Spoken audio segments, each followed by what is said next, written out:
Champion ট্রফিতে বাংলাদেশ খুব ভালো খেলা খেলবে, কারণ বাংলাদেশের প্রিয় ফরম্যাট ওয়ানডে ফরম্যাট। এই আশাই করে বাংলাদেশের সাবেক ক্রিকেটাররা বা বোর্ড প্রেসিডেন্ট থেকে শুরু করে বাংলাদেশের ক্রিকেট বোর্ডের যত সদস্য আছে তারা ভাবছে, বা বাংলাদেশ ক্রিকেটার যারা আছে দলে তারাও কিন্তু ভাবছে যে বাংলাদেশ আমরা খুব ভালো খেলা খেলবো। ইন্ডিয়ার যে অবস্থা, প্রথম ম্যাচ বাংলাদেশের সাথে ইন্ডিয়ার যে অবস্থা, ইন্ডিয়া কিন্তু মানে ইন্ডিয়ার ধারের কাছেও নাই বাংলাদেশ। কিন্তু বাংলাদেশ স্বপ্ন দেখছে সেমিফাইনালে খেলবে তারা। তো প্রস্তুতি যদি বলেন, বাংলাদেশের যে প্রস্তুতিটা, যত দল আসছে মানে 8টা দল আসছে, এই 8 দলের ভিতরে সর্বনিম্ন দল বাংলাদেশ। কারণ বাংলাদেশের প্রস্তুতি সবচাইতে খারাপ হয়েছে। বিপিএল এ যারা খেলছে, জাতীয় দলে যারা খেলছে, তাদের কোথাও কোনো জায়গায় ভালো ব্যাট করতে পারেনি, কোনো জায়গায় সেইভাবে করতে পারেনি। তো এই দল নিয়ে বাংলাদেশ সেমিফাইনালে খেলবে বাংলাদেশ আশা করছে। অনেকেই আবার বলছে যে অনেকে নিউজ করেছে যে বাংলাদেশ ইন্ডিয়া ম্যাচের টিকিট যেভাবে বিক্রি হয়েছে, আশা করি বাংলাদেশও ভালো খেলা খেলবে। হ্যাঁ, আশা রাখা ভালো, কিন্তু বাংলাদেশ কি ভাই ইন্ডিয়ার সাথে পারবে কখনো? এর আগেই কি পারছে? আমরা মুখে বড় বড় কথা বলি, সবসময় বড় বড় কথা বলি যে ইন্ডিয়ার সাথে আমাদের সেই ফাইট হবে, বাঘের মতন খেলতে হবে। আজ পর্যন্ত দেখলাম না যে ইন্ডিয়ার সাথে বাংলাদেশ বাঘের মতন খেলা খেললো। এমন একটা অবস্থা আমরা মুখেই বলি, কিন্তু বাংলাদেশের জাতীয় দলের ক্রিকেটাররা কিন্তু এটা ভাবে না।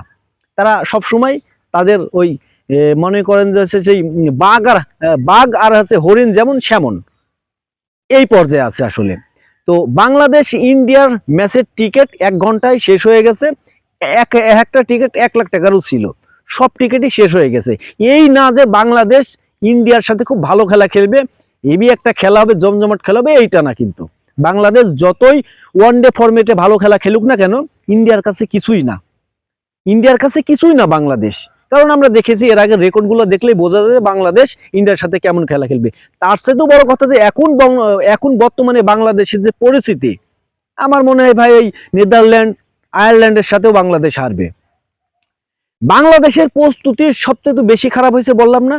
বাংলাদেশের প্রস্তুতি হ্যাঁ সবচেয়ে বেশি খারাপ হয়েছে। এরা আফগানিস্তানের সাথে হারছে সিরিজ, শ্রীলঙ্কার সাথে সিরিজ হারছে, নিউজিল্যান্ডের সাথে সিরিজ হারছে, আফগানিস্তানের সাথে আবার সিরিজ হারছে, আর ওয়েস্ট ইন্ডিজের সাথে তো বলবোই না, ওখানে হোয়াট ওয়াশ হয়েছে। তো এই দেশটা কি করে যে ওয়ানডে ফরম্যাটে ভালো খেলা খেলবে, এইটা আমার মাথায় আসে না। ইন্ডিয়া যেখানে টি-20তে ভাই 250-300 রান করে, বাংলাদেশ তো ভাই টেস্টেই পারে না। তো এই বাংলাদেশ এবার চ্যাম্পিয়ন ট্রফিতে একটা ম্যাচও জিততে পারবে না, একটা ম্যাচও জিততে পারবে না। এটা আমাদের শুধু আশা। আমাদের দেশের ক্রিকেট ভালো করলে তো আমাদেরই ভালো লাগে, কিন্তু এরা ভাই পারে না কোথাও, এদের মুখটাই খালি। আর আরেকটা সমস্যা আছে, সেটা হচ্ছে বাংলাদেশের যারা ভালো খেলা খেলে তাদেরকেই দেখবেন যে ওই দলিতে কষাকষিতে নেওয়া হয় না, ওই বা হাতি ডান হাতি এইসব দিক থেকে আসলে তাদের ছাট কাটা হয়। কিন্তু যারা ভালো খেলোয়াড় তাদেরই রাখা হয়, তাদেরই বাইরে রাখা হয়। এইটা আছে বাংলাদেশের নিয়ম আর কি।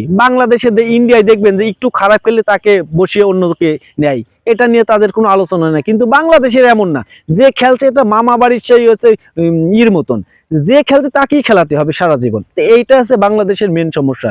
তাছাড়া বাংলাদেশ দলটা যেভাবে 2-3 বছর আগের থেকে যেভাবে দলটা ছিল, এখন তো সেইভাবে আর নাই।